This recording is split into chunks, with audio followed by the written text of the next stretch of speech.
میری اے اللہ تو نے کہا تھا کہ جو میری کشتی پہ آئے گا وہی ایمان والا ہوگا، میرا بیٹا تو ایمان بھی نہیں لایا، میرا بیٹا تو ڈوب گیا۔ اے اللہ تو نے وعدہ کیا تھا تو میری فیملی کو بچائے گا، میری فیملی تو نہیں بچ پائی، میرا بیٹا تو نہیں بچ پایا۔ آج ہمارے یہاں بعض لوگ اپنے شجرے پر بڑا ناز کرتے ہیں، ہم تو جناب فلاں ہیں، ہم تو سید ہیں، ہم رسول کی نسل سے ہیں، ہمیں جہنم کی آگ نہیں چھو سکتی۔ معاف کرنا، آپ رسول کے خاندان سے، تب بھی اللہ کے یہاں یہ دیکھا جائے گا کہ آپ کا ایمان کیسا تھا، آپ کا عقیدہ کیسا تھا۔ اگر ایمان اور عقیدے کے ساتھ کوئی رسول کی خاندان سے، تو بے شک اس کے لیے یہ عزت کی بات ہو سکتی ہے کہ وہ اولاد رسول میں سے، لیکن ایمان نہیں اور عقیدہ نہیں، عمل نہیں ہے، تو صرف یہ ٹائٹل کہ صاحب ہم سید ہیں، اللہ کیا اس ٹائٹل کی کوئی حیثیت نہیں۔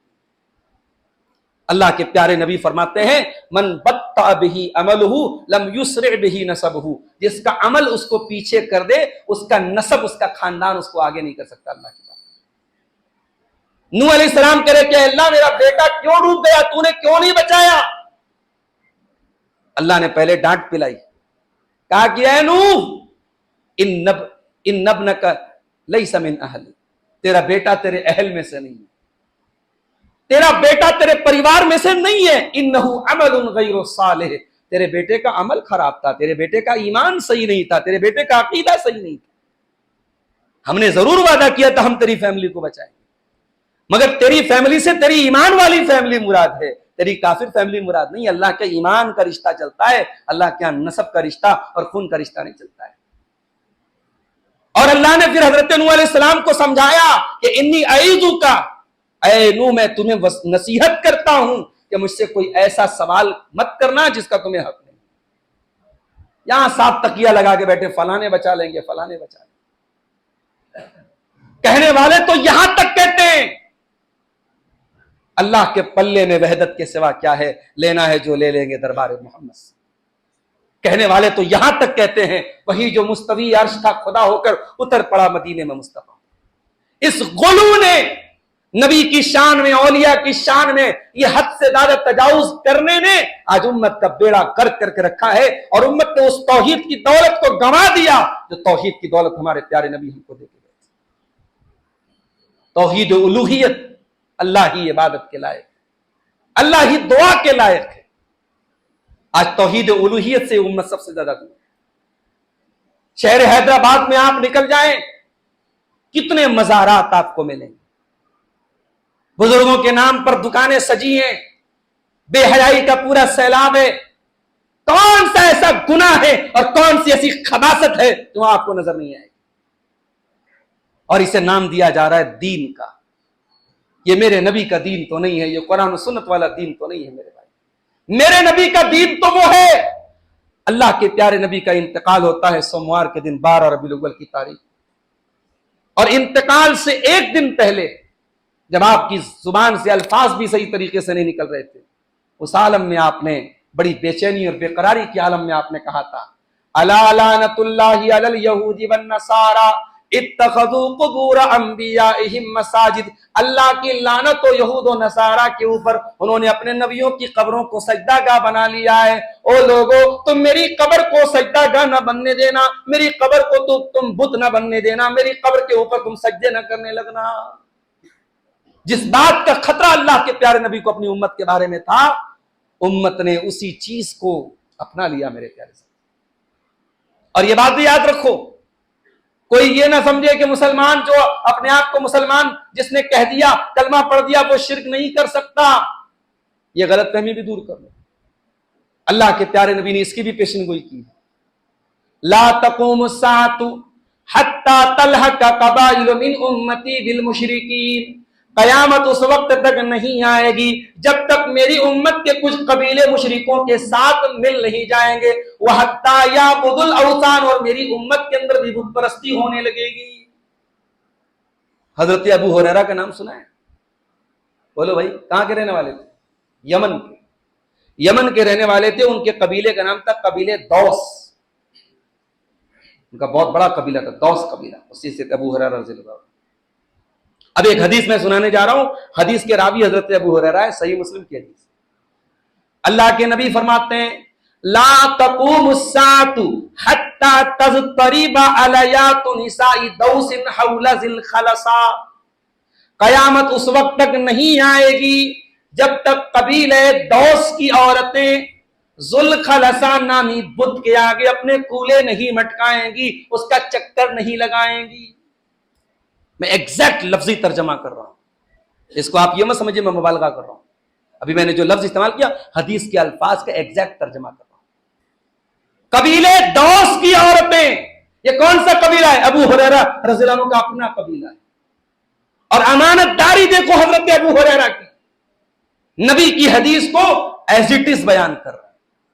یہ نہیں سوچا میرے قبیلے کی برائی ہو رہی ہے، میرے قبیلے کی عورتوں پر اتنا بڑا، ان کے بارے میں اتنی بڑی بات کہی جا رہی ہے۔ ابو ہریرہ رضی اللہ تعالیٰ عنہ کی امانت دیکھو کہ نبی سے جو الفاظ سنے اس کو من وعن امت کو بیان کر دیا کہ پیارے نبی نے فرمایا قیامت کے پہلے وہ دور بھی آئے گا جب قبیلے دوس کی عورتیں ذوالخلصاء نامی بت کا طواف کریں گی، یعنی اس امت کی عورتوں کے اندر شرک ہوگا، اور آج ہم وہ حالات دیکھ رہے ہیں میرے پیارے سے۔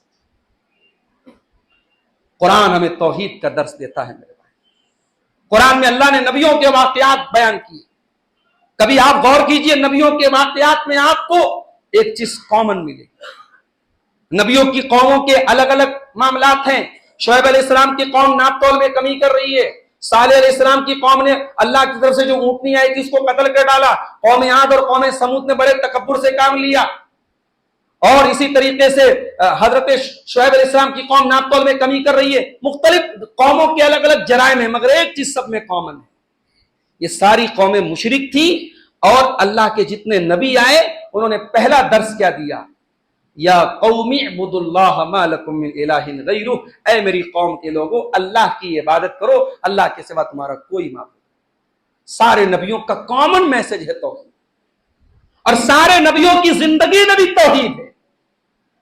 کسی نبی نے اپنے سے پہلے والے نبی کے وسیلے سے دعا نہیں مانگی، کسی نبی نے اپنے سے پہلے والے نبی کی قبر پہ جا کے دعا نہیں مانگی، کسی نبی نے اپنے سے پہلے والے نبی کے نام کے ساتھ یا لگا کے نعرہ نہیں لگایا، یا موسیٰ یا عیسیٰ یا نوح یا لوط، کسی نے نعرہ نہیں لگایا۔ نبیوں کی زندگی میں توحید ملتی ہے میرے بھائی۔ ابراہیم خلیل اللہ کو دیکھو، باپ نے گھر سے نکال دیا، قوم کے لوگوں کو توحید سکھانے کے لیے انہوں نے قوم کے بت خانے میں جا کے ان کے بتوں کو توڑ دیا، قوم کو توحید سمجھایا، شرک کی کمزوری سمجھایا، ان کے معبودان باطلہ کی کمزوری ظاہر کر دی۔ جب قوم کے لوگوں نے یہ دیکھ لیا کہ دلائل کے ذریعے بھی اس کے اوپر ہمارا زور نہیں چل سکتا ہے، تو قوم کے لوگوں نے تشدد سے کام لیا اور کہا کہ اس کو آگ میں ڈلوا دو، اور ایک ابراہیم کو جلانے کے لیے اتنی بڑی آگ تیار کی کہ اس آگ سے پورا گاؤں جلایا جا سکتا تھا، پورا محلہ جلایا جا سکتا تھا، اتنی بڑی آگ تیار کی۔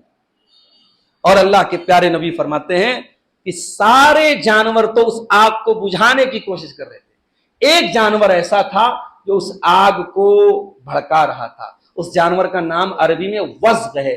اب کچھ علماء کہتے ہیں کہ وزغ سے مراد گرگٹ ہے، کچھ علماء کہتے ہیں کہ وزغ سے مراد چھپکلی ہے۔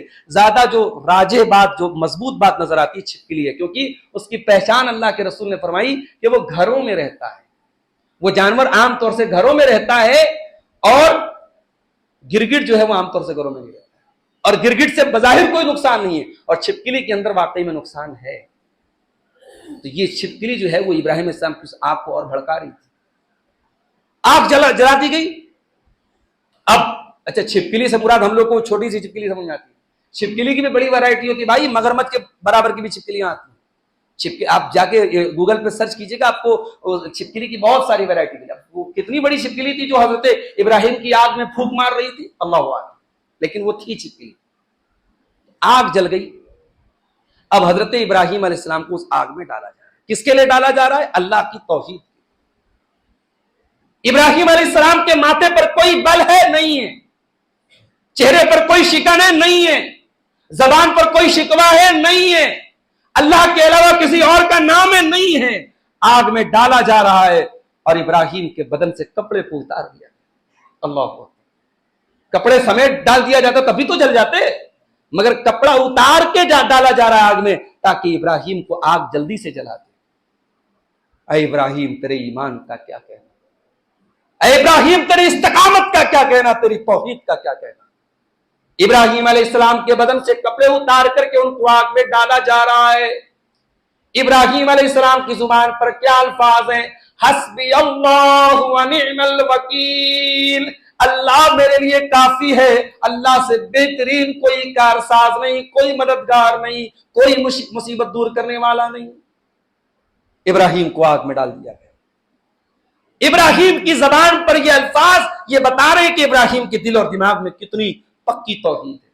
ابراہیم کو آگ میں ڈالا گیا، اور جب توحید پکی ہو میرے بھائیوں، اللہ وہ کر کے دکھاتا ہے تو دنیا والوں کی نظر میں ناممکن ہوتا ہے۔ ابراہیم کی آگ کو جلانے کے لیے اللہ چاہتا تو ہواؤں کو بھیج دیتا، اللہ چاہتا تو بارش برسا دیتا، اللہ چاہتا تو اس آگ کو بجھانے کا کوئی انتظام کر دیتا، مگر آج اللہ تعالیٰ نے ڈائریکٹ آگ سے کہا قلنا یا نار کونی بردا وسلاما علی ابراہیم، اے آگ میرے خلیل کے ایک رونگٹے کو بھی تجھے جلانا نہیں ہے، آج تجھے میرے خلیل کے لیے ٹھنڈی ہو جانا ہے اور سلامتی والی ہو جانا ہے۔ یہ توحید ہے میرے بھائی، توحید پکی ہو تو آگ بھی گلستان بن سکتی ہے۔ توحید اگر پکی ہو، اللہ تعالیٰ آپ کی وہ دعا سن سکتا ہے جو دنیا والوں کی نظر میں ناممکن۔ یونس علیہ السلام مچھلی کے پیٹ میں ہے، قرآن کہتا ہے فنادا فی الظلمات، یونس مچھلی کے پیٹ میں دعائیں کر رہے ہیں، سمندر کان دے رہا ہے، رات کان دے رہا ہے، مچھلی کے پیٹ کان دے رہا ہے۔ دنیا کا کوئی نیٹ ورک وہاں کوریج نہیں دے سکتا ہے، دنیا کا کوئی نیٹ ورک وہاں رابطے میں نہیں ہو سکتا ہے، مگر اللہ تعالیٰ کا کنیکشن وہاں پر بھی موجود ہے۔ فنادا فی الظلمات، حضرت یونس علیہ السلام نے مچھلی کے پیٹ میں دعا کی، لا الہ الا انت سبحانک انی کنت من الظالمین، اے پروردگار تیرے سوا میرا کوئی معبود نہیں ہے، تو پاک ہے، بے شک میں ظالم ہوں، مجھ سے غلطی ہوئی ہے، میں تیرے حکم کے بغیر چلا آیا ہوں، اللہ مجھ کو معاف کر دے۔ اللہ کہتا ہے فاستجبنا لہ ونجیناہ من الغم، ہم نے حضرت یونس کی دعا کو قبول کر لیا اور ہم نے ان کو اس تکلیف سے نجات دی۔ قرآن نبیوں کے واقعات کیوں بیان کر رہا ہے؟ اگر اللہ سے ڈائریکٹ مانگا نہیں جا سکتا، اللہ تک پہنچنا مشکل ہے، اللہ تک دعا کرنے کے لیے ہمیں بزرگوں کا وسیلہ لگانے کی ضرورت ہے، تو پھر ان دعاؤں کا کیا مطلب ہے اور نبیوں کے ان واقعات کا کیا مطلب ہے؟ پورے قرآن کو مینوپلیٹ کر دیا گیا، پوری توحید کو مینوپلیٹ کر دیا، برباد کر دیا گیا، یہ وسیلہ اور سفارش کے جھوٹے جو ہے اس کی جھوٹا کانسیپٹ تیار کر۔ وسیلہ کا کانسیپٹ ہے اسلام میں، کون سا وسیلہ ہے آئیے وہ بھی آپ کو بتا دیتا ہوں۔ یا ایھا الذین آمنوا اتقوا اللہ وابتغوا الیہ الوسیلۃ وجاہدوا فی سبیلہ، اس آیت کو قاعدے سے سمجھ لو تو وسیلہ کے بارے میں کبھی کنفیوژن نہیں۔ اے ایمان والو اللہ سے ڈرو اور اللہ کی بارگاہ میں وسیلہ تلاش کرو۔ اردو میں وسیلہ کا کیا مطلب ہوتا ہے؟ اردو میں وسیلہ کا مطلب ہوتا ہے میڈیم۔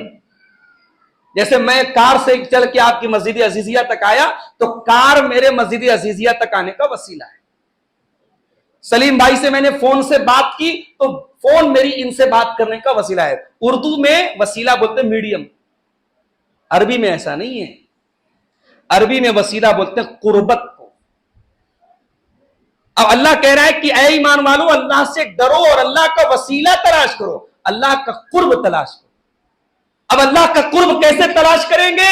آئیے وہ حدیث بھی دیکھ لیجئے، بخاری اور مسلم کی روایت ہے، اللہ کے پیارے نبی فرماتے ہیں کہ بندہ سب سے زیادہ اگر میرے قریب آتا ہے، میری قربت حاصل کرتا ہے تو فرائض کے ذریعے سب سے زیادہ بندہ میرے قریب آتا ہے۔ اللہ کا وسیلہ تلاش کرنا ہے، فرائض کی پابندی کر، نماز پڑھ، روزے رکھ، تیرے اوپر زکات فرض ہے زکات ادا کر، حج فرض ہے حج، پہلے فرائض ادا کر، تو اللہ کا مقرب بننا چاہتا ہے۔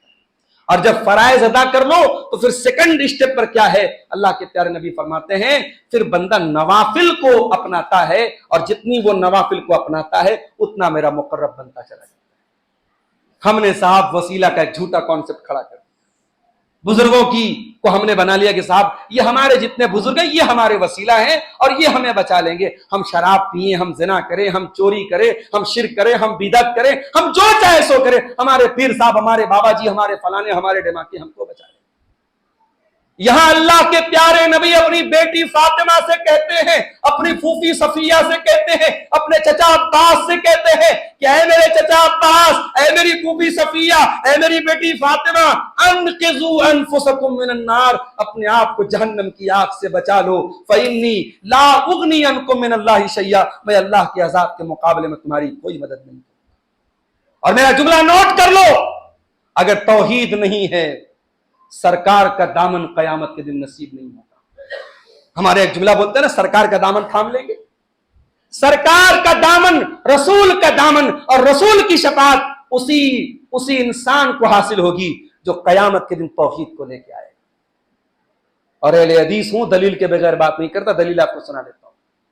بخاری اور مسلم کی روایت، اللہ کے پیارے نبی کے بڑے پیارے صحابی حضرت ابو ہریرہ رضی اللہ تعالیٰ عنہ کہتے ہیں، میں نے پوچھا ہے اللہ کے نبی، وہ کون خوش نصیب انسان ہوگا جو قیامت کے دن آپ کی سفارش پائے گا، آپ اس کے حق میں شفاعت کریں؟ اذان ہو رہی ہے، اذان کی آواز آ رہی ہے، چلنے دیں، رک جائیں، دور ہو رہی ہے، بازو میں ہو رہی ہے، اچھا فون پہ ہو رہی ہے۔ تو حضرت ابو ہریرہ حدیث کے راوی سوال کر رہے ہیں کہ اللہ کے رسول، وہ کون سا خوش نصیب انسان ہے جو قیامت کے دن آپ کی سفارش پائے؟ ہم لوگ سوال کیا کرتے ہیں، ایک صاحب نے بھی سوال کیا، خانہ کعبہ کا سب سے پہلے طواف کس نے کیا؟ ایک بھائی پوچھتے ہیں آدم علیہ السلام نے جنت پہ جو پیڑ کا پھل کھایا تھا کون سا پیڑ تھا؟ آم کا تھا کہ امرود کا تھا کہ کیوی کا تھا، کون سا تھا وہ؟ حابیل اور قابیل میں جس عورت کی وجہ سے لڑائی ہوئی اس لڑکی کا نام کیا تھا؟ امام ابو حنیفہ کے استاد تھے امام ابراہیم نخعی، ان سے کسی نے پوچھا کہ ابلیس، جنات پہ بھی تو میل فیمیل ہوتے نا، تو ابلیس کی فیمیل کا نام کیا، ابلیس کی بیوی کا نام کیا ہے؟ انہوں نے کہا کہ میں اس کے نکاح میں گیا نہیں تھا۔ بڑے فضول قسم کے سوالات آج ہمارے بیچ میں، جن سوالات کا نہ کوئی دنیا کا فائدہ ہے نہ دین کا فائدہ ہے۔ صحابہ کرام سے سوال کرنے کا بھی ہنر سیکھو میرے بھائی، کتنا پیارا سوال ہے، کتنا امپورٹنٹ سوال ہے۔ اے اللہ کے نبی، وہ کون سا خوش نصیب انسان ہے جو قیامت کے دن آپ کی شفاعت پائے؟ اللہ کے پیارے نبی کی عادت تھی صلی اللہ علیہ وسلم کہ آپ سوال اگر اچھا ہوتا تھا تو سامنے والے کو انکریج کرتے تھے، اس کا حوصلہ بڑھاتے۔ آپ نے کہا کہ اے ابو ہریرہ، میں شیور تھا، مجھے یقین تھا کہ یہ سوال تم ہی کرو گے۔ کیوں؟ لما رأیت من حرصک علی الحدیث، کیونکہ میں دیکھ رہا ہوں کہ تیرے اندر نبی کی حدیثوں کو سیکھنے کی تڑپ ہے۔ اللہ یہ تڑپ ہم سب کے دلوں میں پیدا فرمائے۔ بھئی اہل حدیث بولتے ہیں نا اپنے آپ کو، تو صرف یہ زبانی اہل حدیث نہ بنو، حدیثوں کو سیکھنے کی تڑپ پیدا کرو اپنے۔ اللہ کے پیارے نبی کہہ رہے کہ اے ابو ہریرہ، مجھے یقین تھا کہ تیرے اندر جو حدیث کو سیکھنے کی تڑپ ہے، تو سوال سب سے پہلے یہ سوال تو ہی کرے۔ اب نبی نے جواب دیا، کہا کہ ابو ہریرہ، اسعد الناس بشفاعتی یوم القیامہ، قیامت کے دن وہ خوش نصیب انسان جو میری شفاعت پائے گا، من قال لا الہ الا اللہ خالصا من قبل نفسہ، جو دل کے اخلاص کے ساتھ، دل کے خلوص کے ساتھ لا الہ الا اللہ جس نے پڑھا ہوگا، جو توحید کے اوپر رہا ہوگا، توحید لے کے آئے گا، اس کو میری شفاعت ملے گی۔ کسی مشرک کو، کسی قبر پرست کو، کسی غیر اللہ کے در پہ سر جھکانے والے کو اللہ کے نبی کی شفاعت نہیں ملے گی۔ معاف کیجیے۔ اور ایک بات اور بولوں، یہ تو نبی کی شفاعت کی بات، ہمیں اور آپ کو ایک امید اور ہے، اپنے نبی کے ہاتھوں کوثر کا جام پینے کی امید ہے کہ نہیں؟ ہم چاہتے کہ نہیں چاہتے کہ اپنے نبی کے ہاتھوں ہم کوثر کا جام پئیں؟ اور یہ جو جس کو اللہ کے نبی اپنے حوض کا پانی پلائیں گے، اللہ کے پیارے نبی فرماتے لا یظمأ بعدہ ابدا، اس کے بعد پیاس نہیں لگے گی، اتنا پیارا پانی ہوگا۔ یہ پانی بھی کسی مشرک کو نصیب نہیں ہوگا اور کسی بدعتی کو نصیب نہیں ہوگا۔ آئیے وہ بھی، اس کی بھی حدیث آپ کو سنا دیتا ہوں، صحیح مسلم کی حدیث ہے، اور یہ حدیث دل کھول کے ذرا سننا، کان نہیں دل کھول کے سننا، بڑی پیاری حدیث۔ اللہ کے پیارے نبی صلی اللہ علیہ وسلم بقیع کے قبرستان میں جاتے ہیں اور وہاں جا کر کے آپ دعائے مغفرت کرتے ہیں۔ جو بقیع کے قبرستان میں جو لوگ دفن ہیں، کبھی آپ کو عمرہ کرنے کا موقع ملے، کبھی بقیع کے قبرستان پہ جائیے، اللہ اکبر،